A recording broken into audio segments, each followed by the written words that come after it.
क्या न्यूटन की गुरुत्वाकर्षण की थ्योरी सही थी या फिर एल्बर्ट आइंस्टाइन की ग्रेविटी को लेकर दी गई स्पेस टाइम वाली थ्योरी सही है? क्या गुरुत्वाकर्षण सिर्फ एक इल्यूजन है या सच में कोई आकर्षण शक्ति है? इस बात की बहुत संभावना है कि ग्रेविटी की स्पीड लाइट से तेज और इंस्टेंट है। आखिर ऋग्वेद के श्लोकों में ग्रेविटी के बारे में क्या लिखा है और क्या देवी पुराण और श्रीमद् भागवत पुराण में ब्लैक होल की एक्सट्रीम ग्रेविटी के बारे में कुछ लिखा है? क्या हो अगर आइंस्टाइन की स्पेस टाइम वाली ग्रेविटी को लेकर दी गई थ्योरी गलत साबित हो जाए? हेलो फ्रेंड्स, आज का हमारा टॉपिक है ग्रेविटी यानी गुरुत्वाकर्षण बल। दोस्तों, जैसा कि हम सब जानते हैं कि ग्रेविटी की बात शुरू हुई थी किसी पेड़ से एप्पल के गिरने से। न्यूटन ने उसे ऑब्जर्व किया और सोचा कि ये एप्पल स्ट्रेट लाइन में नीचे ही क्यों गिरा, ये तिरछा नीचे भी गिर सकता था या ये ऊपर भी जा सकता था, लेकिन आखिर ये अर्थ के सेंटर की तरफ ही क्यों गिरा? क्या अर्थ का सेंटर इसे खींच रहा है? और इस तरह से उन्होंने सोचा कि क्या मून भी अर्थ के आसपास इसी फोर्स के कारण ऑर्बिट करता है और अर्थ सन के आसपास। तो इस तरह न्यूटन ने ग्रेविटी की खोज की और कहा कि ये एक फोर्स है। उन्होंने निष्कर्ष निकाला कि स्पेस में जिस भी ऑब्जेक्ट का जितना ज्यादा मास होगा उसकी ग्रेविटी भी उतनी ही ज्यादा होगी। लेकिन जब एल्बर्ट आइंस्टाइन ने अपनी थ्योरी ऑफ रिलेटिविटी दी तब उन्होंने एक अलग ही बात कह डाली, जिससे ग्रेविटी की डेफिनेशन को एक अलग ही आयाम मिला। आइंस्टाइन ने जनरल थ्योरी ऑफ रिलेटिविटी देते हुए कहा कि स्पेस सिर्फ स्पेस नहीं होता बल्कि स्पेस टाइम होता है। मतलब स्पेस का टाइम के बिना कोई अस्तित्व नहीं है और स्पेस और टाइम अलग अलग नहीं बल्कि एक ही एंटिटी है। आइंस्टाइन ने कहा कि पृथ्वी सूर्य का चक्कर ग्रेविटी की वजह से नहीं बल्कि स्पेस टाइम में आए कर्व की वजह से लगा रही है और यही कर्व ही ग्रेविटी का कारण होता है। और आइंस्टाइन के अनुसार जिस ऑब्जेक्ट का मास जितना ज्यादा होगा वह उतना ही ज्यादा कर्व बनाएगा और इस तरह से उसकी ग्रेविटी भी ज्यादा होगी। दोस्तों, स्पेस टाइम कर्व को समझाने के लिए वैज्ञानिकों ने एक ट्रेम्पोलिन का एग्जाम्पल दिया और समझाया कि जिस तरह हम एक ट्रेम्पोलिन पर एक बॉल रखते हैं और ट्रेम्पोलिन की चादर थोड़ी सी बेंड हो जाती है, और इसी तरह अगर हम एक भारी बॉल रखते हैं तो चादर थोड़ी ज्यादा बेंड हो जाती है। ठीक इसी तरह स्पेस टाइम की चादर के अंदर रखे पिंडों के कारण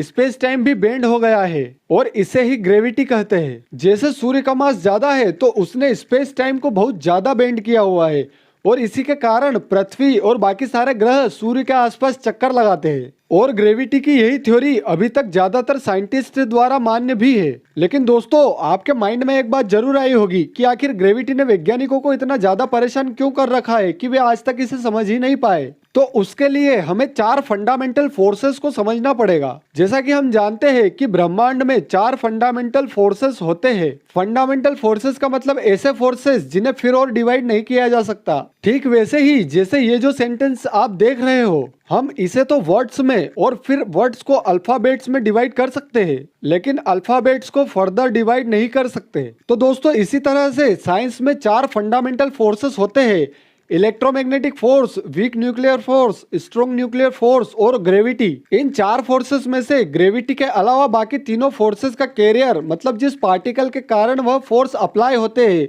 उन्हें साइंस ने ढूंढ लिया है। जैसे इलेक्ट्रोमैग्नेटिक फोर्स का कैरियर है फोटोन, स्ट्रॉन्ग न्यूक्लियर फोर्स का कैरियर ग्लूऑन और वीक न्यूक्लियर फोर्स का कैरियर है W एंड Z बोसोन्स। लेकिन दोस्तों, वैज्ञानिकों को आज तक ग्रेविटी का कैरियर ही नहीं मिला। ऐसा कोई पार्टिकल नहीं मिला जो ग्रेविटी को कैरी करता हो। वैज्ञानिकों ने उस हाइपोथेटिकल पार्टिकल को नाम दिया है ग्रेविट्रॉन, जो शायद ग्रेविटी के लिए जिम्मेदार हो सकता है। और ग्रेविट्रॉन के नाम मिलने के कारण ही कई वैज्ञानिक एल्बर्ट आइंस्टाइन की स्पेस टाइम में कर्व वाली थ्योरी को ही सही मानते हैं। दोस्तों, एल्बर्ट आइंस्टाइन की थ्योरी को समझाने के लिए जो ट्रेम्पोलिन वाला एग्जाम्पल दिया गया था, जिसमें ट्रेम्पोलिन की चादर पर एक भारी बॉल रखने पर चादर में कर्व आ जाता है, तो कुछ लोगों ने पूछा था कि क्या हो अगर ये चादर वाला एक्सपेरिमेंट स्पेस में किया जाए, वहां तो कोई कर्व नहीं बनेगा। मतलब धरती पर आइंस्टाइन का प्रयोग ग्रेविटी के ही कारण चादर पर कर्व बना रहा है। और इस तरह आइंस्टाइन ने ग्रेविटी को एक्सप्लेन करने के लिए ग्रेविटी का ही यूज किया। तो दोस्तों, ऐसा बिल्कुल भी नहीं है। वैज्ञानिकों ने सिर्फ यह समझाने के लिए ट्रेम्पोलिन वाला एग्जाम्पल दिया था कि जैसे धरती पर ऐसा प्रयोग करने से एक चादर पर कर्व बनता है, उसी तरह स्पेस में भी भारी चीजों से ज्यादा और हल्की चीजों से कम कर्व बनता है। दोस्तों, जो कर्व स्पेस में बनता है वह एक्चुअल में ऐसा दिखता है जैसा कि आप अपनी स्क्रीन पर अभी देख पा रहे हो। यह कर्व हर दिशा से अप्लाई होता है और आइंस्टाइन के अनुसार इसी के कारण किसी ऑब्जेक्ट द्वारा किसी दूसरे ऑब्जेक्ट को अट्रैक्ट किया जाता है।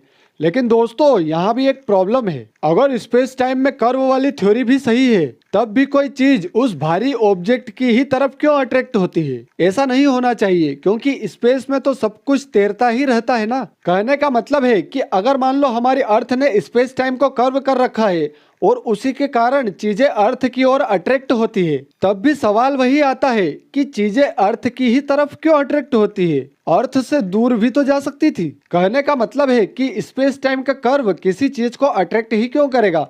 ऐसा तो सिर्फ तभी हो सकता है जब कोई फोर्स किसी चीज पर अप्लाई हो। जैसा कि न्यूटन का फर्स्ट लॉ ऑफ मोशन कहता है कि कोई ऑब्जेक्ट तब तक स्थिर रहेगा जब तक उस पर कोई बाहरी फोर्स अप्लाई ना हो। तो फिर कोई ऑब्जेक्ट स्पेस टाइम में कर्व के कारण भी धरती की तरफ क्यों गिरता है? तो दोस्तों, यहाँ न्यूटन और आइंस्टाइन ने ग्रेविटी को लेकर अपने अपने पॉइंट्स रखे। न्यूटन के अनुसार ग्रेविटी एक फोर्स है जो खींचता है और आइंस्टाइन के अनुसार यह स्पेस टाइम में आया एक कर्व है। न्यूटन ने कहा था कि ग्रेविटी इंस्टेंट फोर्स है, मतलब जैसे अगर सन की ग्रेविटी के कारण पृथ्वी टिकी हुई है और सन अगर अचानक से गायब हो जाए तो पृथ्वी पर सन की ग्रेविटी तुरंत खत्म हो जाएगी। लेकिन आइंस्टाइन इस बात से सहमत नहीं थे। उनका कहना था कि लाइट स्पीड से ज्यादा तेज कुछ भी नहीं होता और इस तरह से ग्रेविटी भी लाइट स्पीड से तेज नहीं हो सकती। अगर सन अचानक से गायब हुआ भी तो हमें 8 मिनट और 20 सेकंड बाद पता चलेगा और उसकी ग्रेविटी भी उतने ही टाइम में खत्म होगी। और इस तरह से आइंस्टाइन के अनुसार ग्रेविटी की स्पीड भी लाइट स्पीड के बराबर ही होनी चाहिए। दोस्तों, जब एल्बर्ट आइंस्टाइन ने थ्योरी ऑफ रिलेटिविटी दी थी तो उन्होंने कहा था कि लाइट स्पीड वैक्यूम और एयर में कांस्टेंट है, जो कि लगभग 3 लाख किलोमीटर पर सेकेंड है और लाइट की स्पीड से फास्ट कोई चीज ट्रेवल नहीं कर सकती। और उस समय के लोगों ने आइंस्टाइन की बात भी मान ली थी और न्यूटन की थ्योरी को गलत माना जाने लगा, क्योंकि न्यूटन ने कहा था कि ग्रेविटी इंस्टेंट होती है, मतलब ग्रेविटी की स्पीड अनलिमिटेड है। लेकिन दोस्तों, मैं आपको बता दूं कि क्वांटम मैकेनिक्स जिसने सबको हैरान कर रखा है, क्वांटम मैकेनिक्स में यह प्रूव हो चुका है कि पार्टिकल्स लाइट स्पीड से भी कई ज्यादा स्पीड पर एकदम इंस्टेंट डेटा ट्रांसफर करते हैं। तो इसके लिए क्वांटम एंटेंगलमेंट के लिए 3 वैज्ञानिकों को 2022 में नोबेल प्राइज भी मिल चुका है। तो क्या न्यूटन सही थे? अभी इस बारे में कुछ भी नहीं कहा जा सकता। अगर मैं एक लाइन में बोलूं तो ग्रेविटी वह चीज है जिसे हम अभी ना के बराबर ही समझ पाए हैं। यह किस चीज की बनी है? क्या सच में कोई ग्रेविट्रॉन जैसा पार्टिकल होता है? इसकी स्पीड क्या है आदि हम कुछ भी नहीं जानते। दोस्तों, अब बात करते हैं कि क्या धर्म ग्रंथों में ग्रेविटी के बारे में कुछ बताया गया है। तो दोस्तों, पहले बात करते हैं वेदों की। ऋग्वेद में रुद्र अष्ट अध्याय है। इसके 8 अध्याय अलग अलग देवताओं को समर्पित है। इसका चौथा अध्याय भगवान सूर्य को समर्पित है। चौथे अध्याय का 11वां मंत्र है तत्सूर्यस्य देवत्वम तन्महित्वम मध्या कर्तोर्वितत संजभार यदेद युक्त हरितः सदस्था दाद्रात्रि वासस्तनुते सिमस्मयी। सूर्य का यह जो देवत्व है और यह जो ऐश्वर्य है वह विराट स्वरूप देह के मध्य में सब ओर से विस्तारित ग्रह मंडल को अपनी आकर्षण शक्ति से नियमित रखता है। जब यह अपनी हरित वर्ण की किरणों को आकाश मंडल में अपनी आत्मा से युक्त करते हैं, तदंतर ही रात्रि अपने अंधकार रूपी वस्त्र से सबको आच्छादित कर देती है। दोस्तों, यहाँ साफ लिखा है कि सन अपनी आकर्षण शक्ति से ही प्लैनेट्स को स्टेबल रखता है।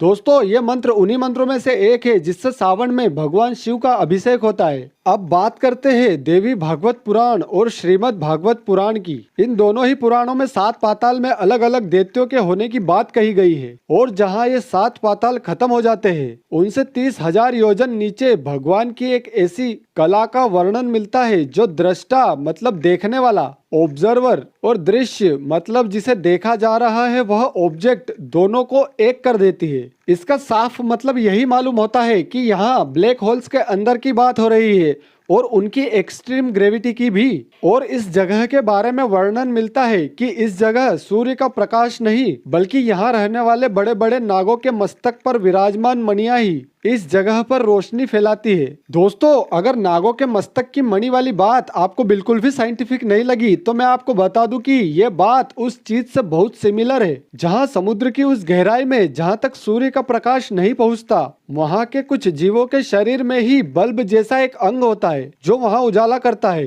क्योंकि समुद्र की उस गहराई में उजाले की जरूरत है तो उनका शरीर वैसा ढल गया है। और जुगनू जैसे कीड़े में भी तो खुद का लाइट होता है। दोस्तों, इसे लेकर हमने क्या ब्लैक होल्स के अंदर भी जीवन हो सकता है, इस बात पर सेपरेट वीडियो भी बनाया है। अगर आप इस बारे में ज्यादा जानना चाहते हैं तो उसे भी देख सकते हैं। दोस्तों, अगर वीडियो अच्छा लगा हो तो हमें सपोर्ट करने के लिए लाइक, कमेंट, शेयर और सब्सक्राइब जरूर कीजिए। Thank you for watching.